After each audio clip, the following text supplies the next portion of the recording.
And welcome to the Bell's Cup podcast. I'm your host, David Bell. And on today's episode, we're going to be taking a look at round four of the 2025 F1 World Championship, with this week's Grand Prix being held at the Bahrain International Circuit, which is, funny enough, held in Bahrain. Now, let's get ready for those five green lights, and we'll be underway. And now, for the start of this episode, we'll take a look at the top stories from this week.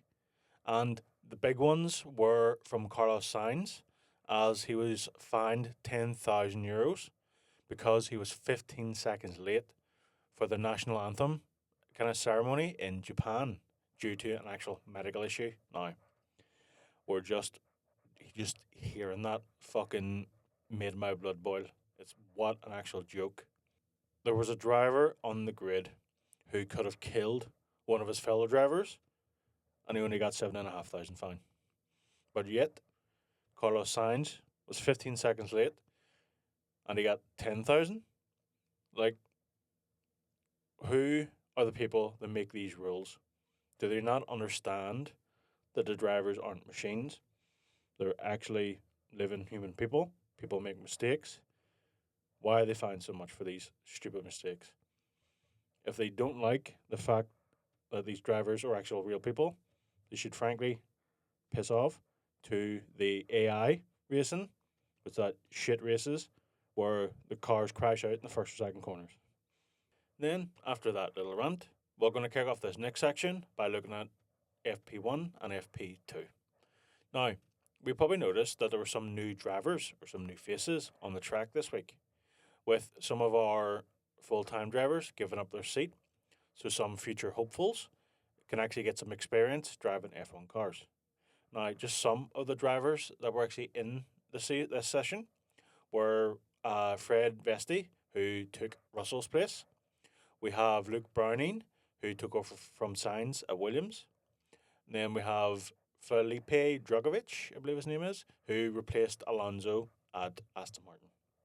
Then, at the start of FP1, Kimi Antonelli was out from the start with a problem with his actual power unit, or the actual car itself just kind of lost power while he was actually out on track. With some of the coverages later on showing his mechanics actually having a problem removing the gearbox, so that issue itself could have been a bit more serious than we actually first thought. But actually, further on in the weekend, or I'm pretty sure it was actually the next day, where I actually found out it was literally just a kind of water, I think it was like a water pump or just water issues or whatever water system the cars have. It was that was the problem, not necessarily the power unit itself or even really the gearbox. Now, as I kind of touched on in the kind of rant part at the start, other than Sainz's big fine, the only real incident that came from FP1 was frankly, the quite close call with Alex Albon and the rookie who was replacing Sainz at the time, Luke Browning. With what it looked like, Luke was on a fast or even like a timed lap when Albon took the corner too fast. Well, I don't know if he took it too fast or nobody told him over the radio, or frankly, he just wasn't looking in his mirrors. When he took the corner, and Luke Browning had to take evasive maneuvers to avoid a catastrophic crash, which, if they did collide, would have done both cars in for the rest of that day. And depending on the actual damage, it probably would have done them in for the tomorrow session or the sessions on the next day. Then the top three drivers at the end of FP1 were Lando Norris, Pierre Gasly, and Lewis Hamilton. Now, as FP2 got underway, if anybody was actually watching the race, we witnessed something horrifying. But if you've a fucked sense of humour like myself, it was actually quite hilarious. With what it looked like Fernando Alonso's steering wheel coming completely off the actual steering column. Now, it is still debated that if Alonso took the wheel off himself to kind of reset the car because it looked like the actual screen on the wheel wasn't working, or the actual wheel mechanically detached and kind of broke away from the steering column. Now, something like that is obviously extremely horrifying to see because the drivers obviously can't control their fucking cars. But even himself, the Alonso, it wasn't actually going full throttle, thankfully. But it's just hilarious to see that what a $20 million car and the fucking steering wheel comes off. But that's frankly what we want to see in F1.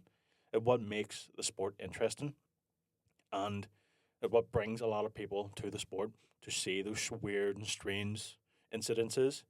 And frankly, censoring or cracking down on things like this, or frankly, even what the drivers say themselves, just rips the soul from the sport. Then the final kind of stat or highlight from that FP2 session was when the actual FIA investigated the incident between Albon and the rookie driver Luke Browning, where they found Albon at fault and he was fined €7,500. Then, to round up Friday's session, we'll actually look at the three fastest drivers of the day, which were Piastri, Norris, and Russell, with, of course, McLaren topping the timetables as we all expect. Then on to Saturday for FP3 and qualifying. So FP3 actually was more one of the more entertaining free practice sessions, with actually quite a few on track incidences, like the virtual safety car that was put up for Nico Hulkenberg's car going into anti stall, and the car just completely shutting off entirely, which cost him the remainder runtime of the FP3 session. Then the second kind of main issue was brought out by an actual yellow flag, where Russell spun his car 180 degrees by what it looks like putting the wheel onto the white curbing on the corner of a track, which kicked the rear out from under him, and he basically lost control, spun his car 180. Then, kind of the last issue that arose in FP3 was from Ferrari and with Charles Leclerc's car, where the actual mounting points on his left wing mirror failed, and the wing or the actual mirror itself just completely detached from the car and flew over the catch fencing. Now, I have to say, if I was in those stands, that is one good ass souvenir to go home from or to go home with. Then, other than those kind of three issues or incidences that arise in FP3, it was relatively an uneventful session with, surprise, surprise, both McLarens showing the world that they are true rocket ships, with Piastri scoring the fastest lap of the session, with Lando in P2, of course. It's either Lando P1, Oscar P2, or vice versa. Then Leclerc's Ferrari in P3. Then even just looking at the other teams like Red Bull, Ferrari, Mercedes, they're really going to have to put out something spectacular, something magical, or just step up in a big way to catch McLaren. They've been the fastest car all weekend and frankly all season long. And if they keep it, I know it's only the end of race 4 or round 4, but I would put money on on McLaren winning at least the constructors this year, because they're just untouchable at the moment. And then if Lando or Oscar don't win the drivers' championship, then they oh my god, they have fucked up in a big way. They have the fastest car and the best car on the grid. If they do not win the constructors or they don't win the drivers' championship, do they deserve to be in Formula One? They have the best car, fastest car, and they still don't win. Something's not right if they don't win it. Then, with all three free practice sessions over for the weekend, we can move on to qualifying with Q1. With Q1 itself was pretty uneventful. It was a standard, boring qualifying session, with the drivers being eliminated during that session, were Albon, Lawson, Bortoleto, Stroll, and Berman. Now in Q2 is where things got a little bit more interesting, with the red flag being waved due to quite a big crash from Esteban Ocon. From the actual onboard footage, it looked like he ran a bit wide and put a wheel or two onto the curbing, which got him a decent tank slapper. and he just spun off and hit the wall. Now, thankfully, he did radio to say that he was okay, but he left his mechanics quite a hefty job to do later that day, or frankly, all day, to get his car ready for the race on Sunday, which I imagine the guys didn't actually get much sleep on Saturday night. Then, actually, at the end of Q2, we lost another five drivers, with that being Doohan, Hajar, Hulkenberg, Alonso, and finally Ocon himself. So the big drama from Q3 was when Nico Hulkenberg's lap was deleted for exceeding track limits. But the issue was that that decision from the FAI didn't actually come until 45 minutes to an hour after that session had ended. And if they had just made that decision sooner, that would have pushed Alex Albon up into Q2. And if he had reached Q2, God knows where he would have ended up. Then, are we surprised the FIA made another mistake? Let catch yourselves on. Of course, we're fucking not. I'm sure it's frustrating for the drivers and the teams who themselves make honest mistakes and they get fined thousands of euros. But when the governing body of F1 makes mistakes, nothing happens. No accountability, no disciplinary actions, nothing. It's a joke. They frankly do what they want, do take any action which costs drivers time on track, time in the car, when the next race they could frankly be killed in a crash or they could be dropped from a team and never race in the sport again when they've dedicated their lives to this sport. And it just costs drivers even positions on track where they could score championship points that could bump their team up a position, which could add millions to that team's budget the following season. Then finally, at the end of the qualifying session, I have to give a big congrats to Oscar Piastri for scoring his second ever pole position with a time of 1 minute 29 seconds, 0.841, with Russell in P2 and Leclerc in P3. And on Sunday for the race now. So before the race even started, both Mercedes drivers, Russell and Kimi, were given a one-place grid penalty for leaving their garage early during Q2, with both of the drivers were already at the front of the grid, but it didn't really make a difference to their starting position. Then at the start of the race, and if you were actually on board with Max, you would have seen Lando was outside his actually starting position or outside his pit box for the start of the race, and he was actually hit with a 5 second penalty for a false start. Then, with even all the commentators during the race and basically a lot of the coverage were kind of focused on Red Bull, as they frankly didn't really have a good race that weekend, with both of their drivers having issues throughout the race, with both drivers suffering their biggest kind of setbacks, if you will, with their actual pit stops, with the actual lights that tell the drivers when to go, when to stop, like at the front of their pit stop, actually malfunctioning and not changing to green. So the way the lights work is the kind of light will go green after all the tires are done up and secured properly, with the rear jackman dropping the car on the ground. Then the light will go green. The driver will take off. But this time the light actually didn't go green, and if you saw the onboard footage from Max, you can see him kind of jolt forward, stop. Then I think it was his actual team or the guys on the radio with Max just told him to go, and he went.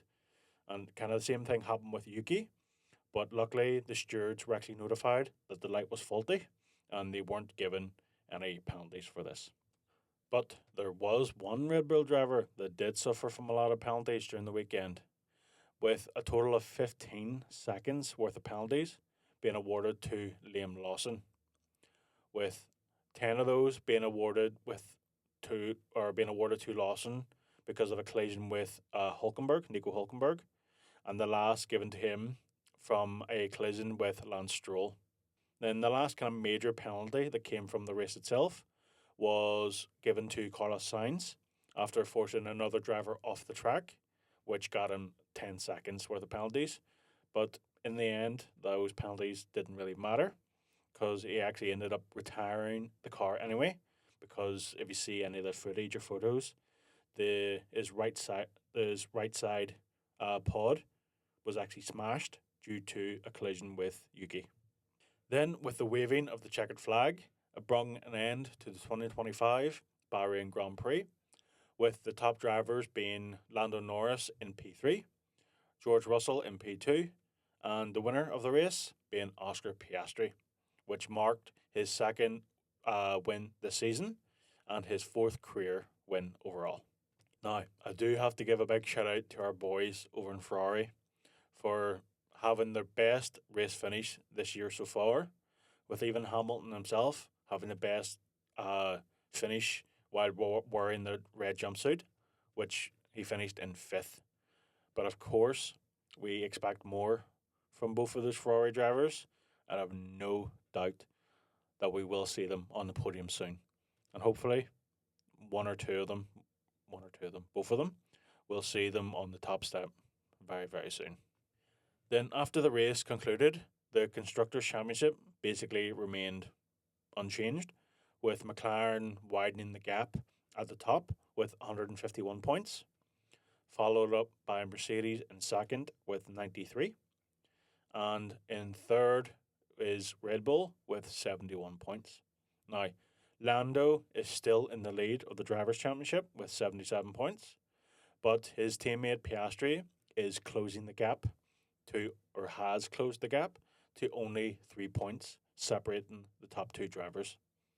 Now, we are only 4 races into the season, but it's going to be exciting, especially when we get to kind of the final stages of the race, say the last 10 or so races, when the fight for the actual Drivers' and Constructors' Championship heats up. And if Lando is able to build a decent gap at the front or not, we'll see the kind of top 2, top 3 drivers fighting it out in the last couple of races. Now, following up from what we talked about last week, in this section, we're going to be talking about the race formats again, but we're going to take a look at the sprint format. So, in terms of the weekend itself, it follows the same basic structure in terms of it being a 3-day event, with the GP or the Grand Prix being held on the Sunday.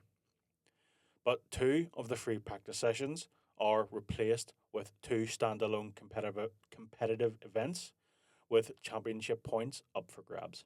Now, FP1 itself will run as normal on the Friday morning for 60 minutes, but FP2 is replaced with sprint qualifying, which the sprint qualifying itself will set up the grid for the actual sprint race the following day. Now, sprint qualifying follows the same basic structure as the actual GP qualifying, but it's for a shorter time frame. So SQ1 is for 12 minutes, SQ2 is for 10 minutes, and then SQ3 is for 8 minutes.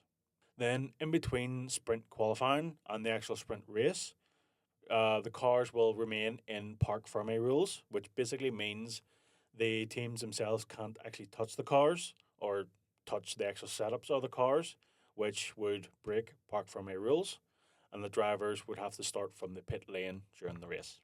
Then, if the drivers receive any penalties, these penalties are going to be enforced during the sprint race, not the actual Grand Prix. Then, the sprint race itself is held on the Saturday instead of the Q3 session.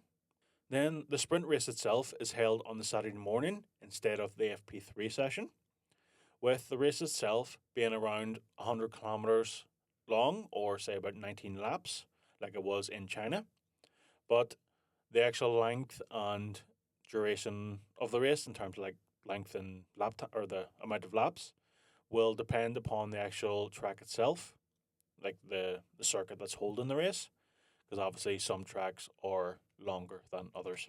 Then at the end of the race, in terms of the championship points that are awarded, they go to the top 8 drivers instead of the top 10.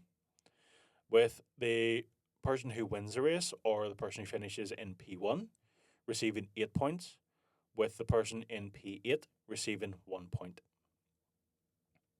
And finally, once the race is actually finished, or when it's actually concluded, the cars will exit parc fermé conditions, which allows the teams to get them ready and make any necessary adjustments for the actual GP qualifying later the same day. And that is a sprint weekend. It's relatively the same as a normal GP race, other than the shorter in length and the lesser points up for grabs, but it'll kind of be structured the same way. And the next actual scheduled sprint race will be in Miami at the start of May. And that's going to do us for this week's episode of the Bells Club podcast. Thank you all for listening to this week's episode. And if you enjoyed, please feel free to follow us here on wherever you get your podcasts. And I look forward to talking to you all next week for round 5 or the Saudi Arabia Grand Prix. Bye, everybody.